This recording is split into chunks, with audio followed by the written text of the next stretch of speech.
ಕೆಟ್ಟು ನಿಂತ KSRTC bus.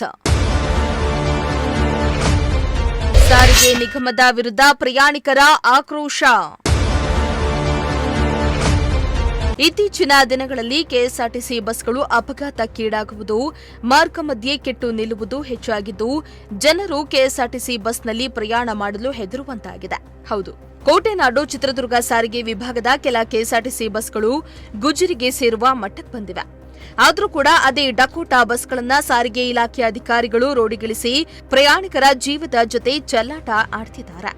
ಇಂದು ಚಿತ್ರದುರ್ಗದ ಬಳಿ ಕಲ್ಯಾಣ ಕರ್ನಾಟಕ ಸಾರಿಗೆ ಬಸ್ ಕೆಟ್ಟು ನಿಂತು ಪ್ರಯಾಣಿಕರ ಆಕ್ರೋಶಕ್ಕೆ ಕಾರಣವಾಗಿದೆ. ಬೆಂಗಳೂರಿನಿಂದ ಸಿರುಗುಪ್ಪ ಕಡೆ ಹೊರಟಿದ್ದ ಕಲ್ಯಾಣ ಕರ್ನಾಟಕ ಸಾರಿಗೆ ಬಸ್ ಚಳ್ಳಕೆರೆಯ ಕಾಮತ್ತ ಮರಿಕುಂಟೆ ಗೇಟಿನ ಬಳಿ ಇದ್ದಕ್ಕಿದ್ದಂತೆ ಕೆಟ್ಟು ನಿಂತಿದೆ. ಬಸ್ ಕೆಟ್ಟಿದ್ರಿಂದ ಸುಮಾರು 1 ಗಂಟೆಯ ಕಾಲ ಪ್ರಯಾಣಿಕರು ದಾರಿ ಮಧ್ಯೆ ಪರದಾಡುವಂತಾಯಿತು. ಚಳ್ಳಕೆರೆ, ಬಳ್ಳಾರಿ, ಸಿರುಗುಪ್ಪ ಸೇರಿದಂತೆ ಕಲ್ಯಾಣ ಕರ್ನಾಟಕದ ಕಡೆ ಹೊರಟಿದ್ದ ಪ್ರಯಾಣಿಕರು ಬಸ್ ಕೆಟ್ಟ ಕಾರಣದಿಂದ ಕಂದಮ್ಮಗಳೊಂದಿಗೆ ರಸ್ತೆಯಲ್ಲಿಯೇ ನಿಂತು ಬೇರೊಂದು ಬಸ್ ನಿಲ್ಲಿಸಿ ಪ್ರಯಾಣ ಮುಂದುವರೆಸಲು ಹರಸಾಹಸವನ್ನೇ ಪಟ್ಟಿದ್ದಾರೆ. ಶಿರಾದಿಂದ ಬರ್ತಾರೆ, ಎಲ್ಲಿ ಹೋಗ್ಬೇಕಂತ ಬರ್ತಿದ್ರೆ? ಚಳ್ಳಕೆರೆ. ಹೌದು, ಪ್ರಾಬ್ಲಮ್ ಇದೆ. ಮತ್ತೆ ಬಸ್ಸುಗಳು ಮಿಡ್ಲಲ್ಲೆಲ್ಲ ಸಿಗಲ್ವಲ್ಲ, ಈಗ ಮಧ್ಯದಲ್ಲಿ ನಿಲ್ಲಿಸ್ಬಿಟ್ಟು ಇವಾಗ ಕಷ್ಟ ಆಗ್ತದೆ.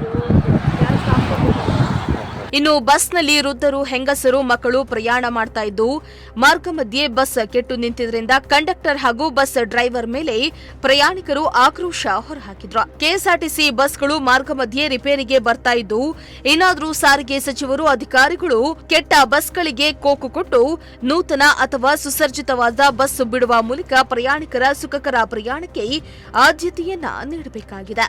ವೆಂಕಟಾಚಲಪತಿ, ಪ್ರಜಾಶಕ್ತಿ ಟಿವಿ, ಚಿತ್ರದುರ್ಗ.